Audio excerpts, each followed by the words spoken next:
you wearing that? Well, I ran out of deodorant, so I got this at the car wash. What do you think? I'm not smelling you. Good. Then it's working. Plus, it fits right in with the holiday season. You ready to go?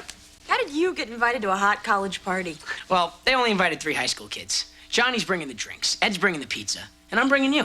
And how are we getting there? Oh, it's simple. When Dad gets home, you ask him to borrow the car. He can't say no to you.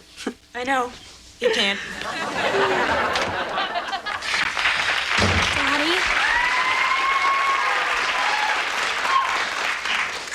Daddy, I was just wondering, can I borrow the car? No. Thank you. Hey, what do you mean, no? I mean, you did something really bad, so you can't use the car. Daddy, no matter what anyone says, I did not fill the car with the cheapest gas imaginable or put on the bumper sticker that says if you're a cop and you can read this, it's impossible. I don't care about that stuff. You changed my radio stations. Now I can't find them anymore. I like classic rock, you know that. The Stones, The Who, the Chipmunks. Now all I got is that K-Rap and the all-Alanis Morissette station. Gee, I wonder why that guy left her. Daddy. Oh, sorry, honey. What I meant to say was, no, you can't use the car. All right, look, don't worry. I'll ask Mom. She can't say no to me. Mom? No. Look, Jack, I was gonna give it to you for Christmas, but I can't wait. Here, it's the Alanis Morissette Christmas album. My favorite is her version of Jingle Bells. Jingle bells, he left me at Christmas. He tore my heart out. It's not fair. No man deserves to live. Wait till my next boyfriend. I'll crush him. I don't want this open sleigh. Hey? Yeah, well, thanks a lot. I got you Roseanne's Hanukkah album. That better be a joke, mister. Stop grinching around. What's wrong with you? The kids changed my radio stations, Floppy. Boy, I tell you, sometimes I just hate having kids. But I love having beer. Yep, my old friend Beer. Beer doesn't change your radio stations. Beer doesn't want to borrow your car. Beer doesn't cause your wife to lose her figure. Wait a second, yes it does. And it sponsors those cool Rolling Stones concerts. I guess even beer can make a mistake. I can name 3 other mistakes beer made. They're called Ryan, Tiffany, and Roth. That's where you're wrong, mister. Ross was vodka. Don't call my kids mistakes. Except for Ryan, of course. Why am I even talking to you? You don't know anything about kids. No, I don't. I've just been mauled by thousands of them. I'm a toy, remember? Kids were touching me all over. They'd haul me out of the bin. They'd sneeze on me, Jack, and wipe their snotty noses all over me. Then they'd throw me back in, the spittle hanging from my ears, gum in my fur, soaked to my seams in breast milk and bile. But by the time you picked me out to give to your kid, I was so disease-ridden, I'm surprised any of you survived. There's no coincidence that Ryan got smallpox, by the way. I thought you were gonna velveteen rabbit me after that. By the way, that Velveteen Rabbit stayed with that kid through the whole disease, single-handedly pulled him through it, and they burned him at the stake for it.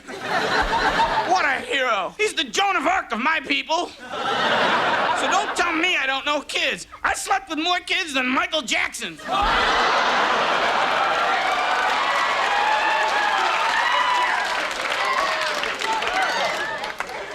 All right, maybe kids do suck, but they give you a reason to drink. I mean, you think about it, a single guy who drinks alone, that is pathetic. But a married guy with kids who drinks, the world understands. Because no matter how pathetic your job is or how much your wife dominates you, to your kids, you're always just dad. And that's sort of like being king.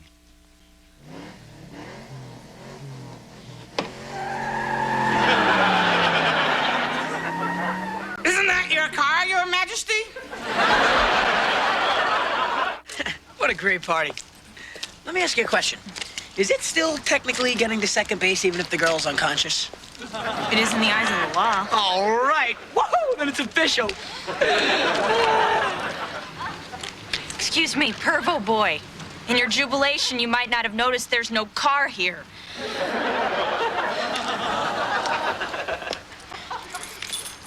Oh, no. I think someone might have taken our car. I'm cold. I'm cold. What are we gonna do? Give me your pants. Why? Do you have a plan? No, but it looks like we're taking the bus home, and I'm not sitting on the seat.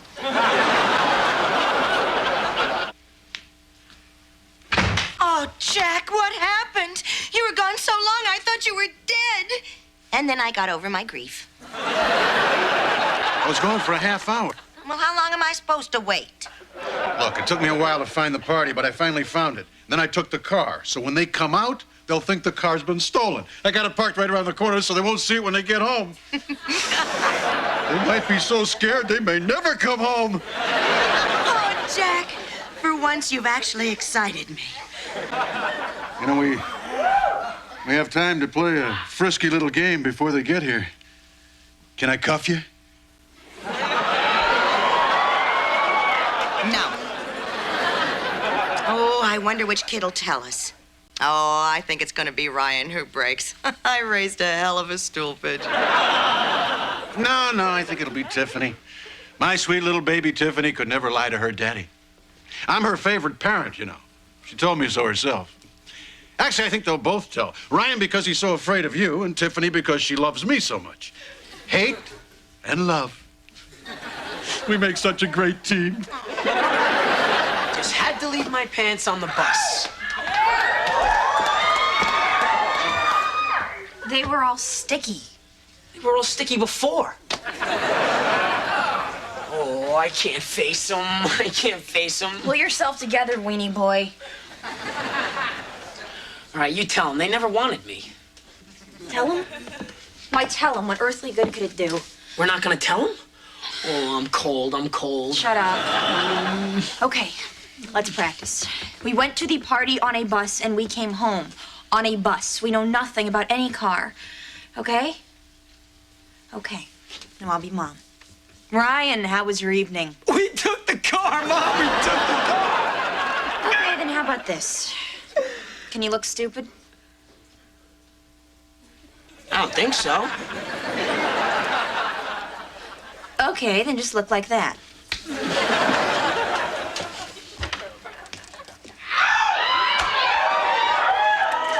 Hi, Mom. Hi, Dad.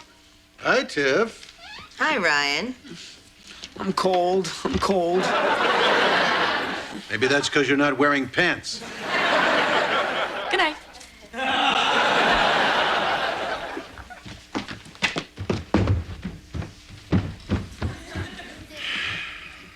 She loves me so much she couldn't bear to tell me.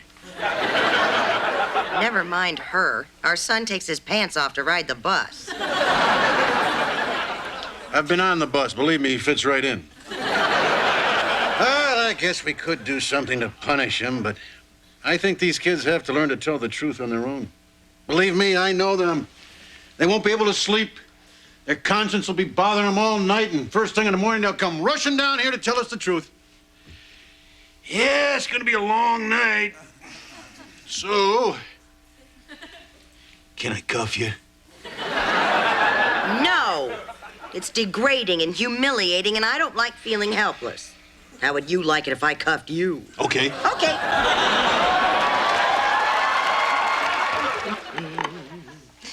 I'm gonna crack and burn those kids just like I did these eggs. Breakfast, honey? What are these? You're not gonna make us eat your waffles again, are you? You all love my fluffy waffles. As for these, they're handcuffs. But we use them for cookie cutters. Good. I was afraid you were using them for bondage. You know, like the cable shows I watch at Bobby's house.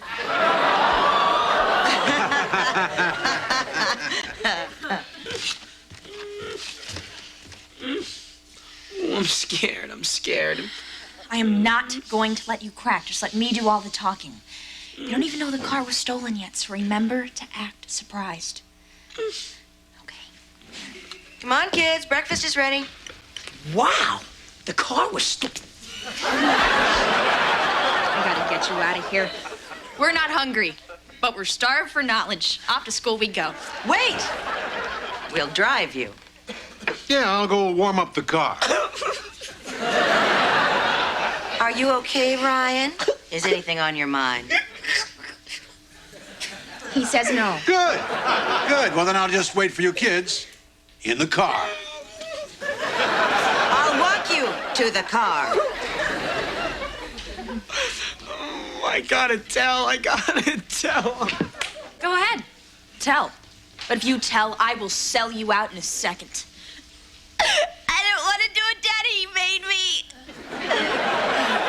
He'll buy me clothes and send you to military school.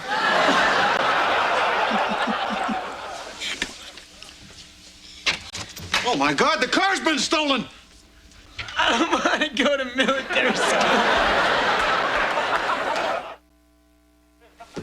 If only the car thieves knew what it did to the people whose car was stolen.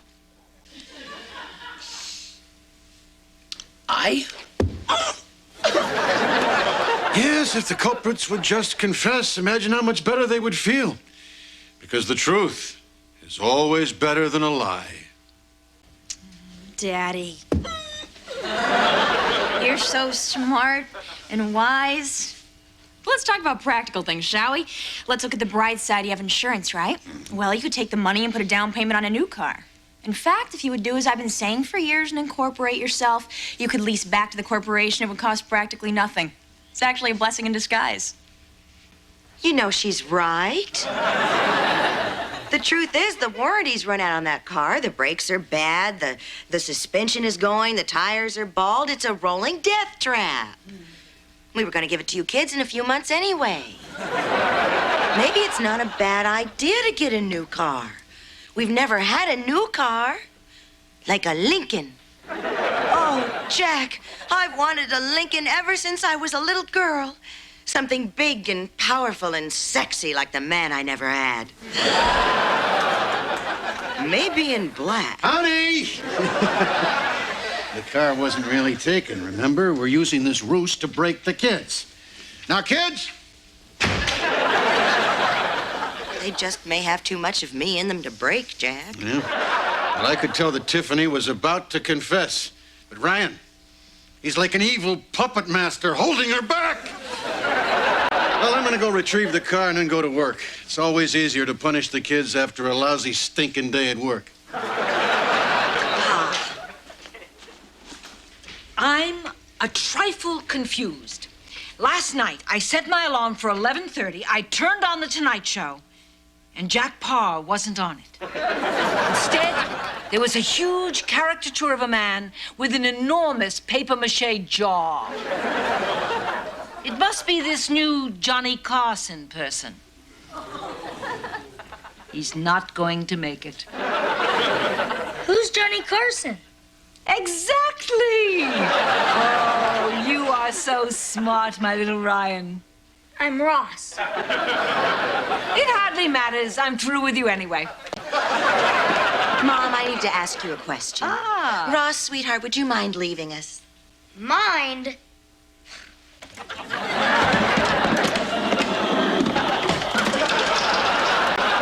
Mom, the kids took our car without our permission, so we tricked them into thinking that it's been stolen. Now we're trying to guilt them into telling us that they took it. Do you think it'll work? No. Children never feel any guilt. They take your youth, they take your life, they take the milk from your bosom. Well, in your case, it was milk from the maid's bosom. What? Why are you looking at me like that? You're the only one in the family who can go to Mexico without getting sick.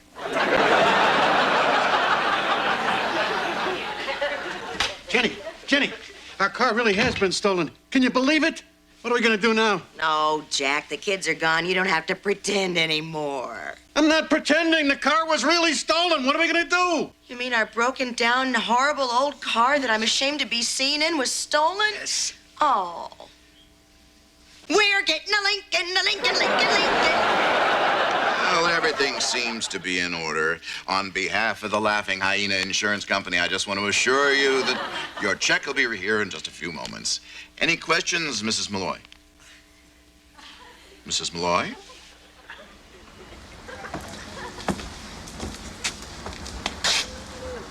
It's the Lincoln Town Car.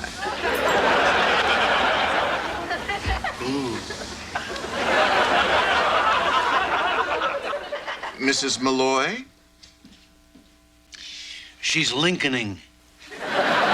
Oh, yes, luxury car-itis. You use our money to buy a better car, we raise the rates in poor neighborhoods, everybody's happy. Who's that? Who's that? Our cover's blown. We're being arrested. They know. I don't want to go to jail. I have a cute butt. Ryan, get this through your head. You're attractive to nobody. No one wants you, no one ever will, so stop worrying. Besides, we won't get caught because they can't break me. And you, well, you just stay out here.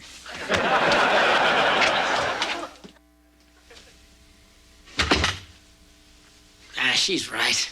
It'll be okay. So I told a lie. A little lie. It's not like I'm going to hell. Hell is for bad boys.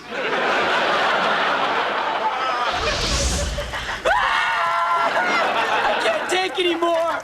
Please. Mr. Devil, am I done?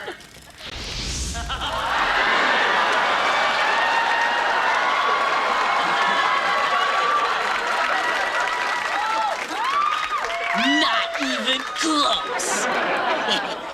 Now, let me tell you about the third episode of Different Strokes. That's the one where I coined the phrase, "What you talking about, Willis?" Oh, they screamed! We were just a bunch of ghetto kids living with a rich white guy. Long before that Fresh Prince fiasco. Fresh Prince. Fresh my hiney. Ooh, I like that. That could be something. Fresh my hiney. That's good. Now, in the 75th episode of Different Strokes. I saw that one. That was the one where Alex Karras didn't want you to have that little pet salamander. That was Webster, you idiot! Ryan, you're not paying attention, are you? You know what? We're gonna have to start all over again with Different Strokes episode number 1. Well, that about wraps it up. All you have to do is just sign this form and I'll give you the check. Would you like to sign first, Mrs. Lincoln? No, you go first, Mr. Lincoln. I did it. I took the car, and it was stolen from the party. From a party? Ignore him. He only thinks he stole the car. I stole the car. You stole the car. You were right, Dad. It feels good to tell the truth. I mean, it hurts, but not as much as lying. Look, the boy is obviously insane. He didn't steal the car. I did. Well, when I mean I'm going to turn this over to the fraud division. Yeah, but Another victory for Laughing Hyena Insurance. wait. Oh, Jack, my Lincoln!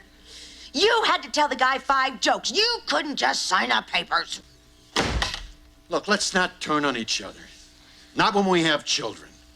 This is all your fault. Now, did you act alone in this? No, it was all Tiffany's idea. Tiffany. Tiffany, get down here.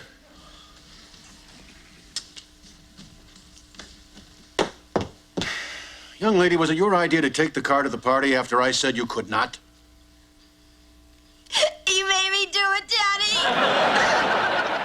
I knew it. That's all I needed to hear. That's all right, honey. Here you are. Take this money, get yourself something nice.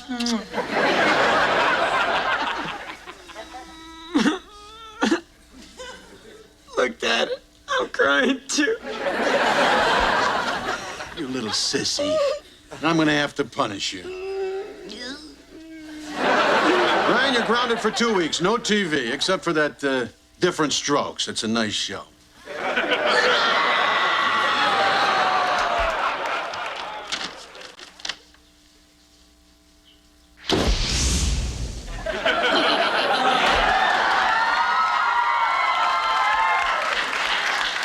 Tiffany, you profited from a lie. You must be punished. Tell it to someone with a conscience, you little weasel. Who is that boring news twit? Oh, dear Mr. Floppy, I noticed there are a lot of names running by on the side as you speak. Aren't those people who work so hard for a split second of recognition totally upstaged by your lame attempt at humor? Jim, Chicago. Jim, yes, they are underappreciated, but they're a bunch of nobodies, and I'm a star. Work for your crumbs, babies.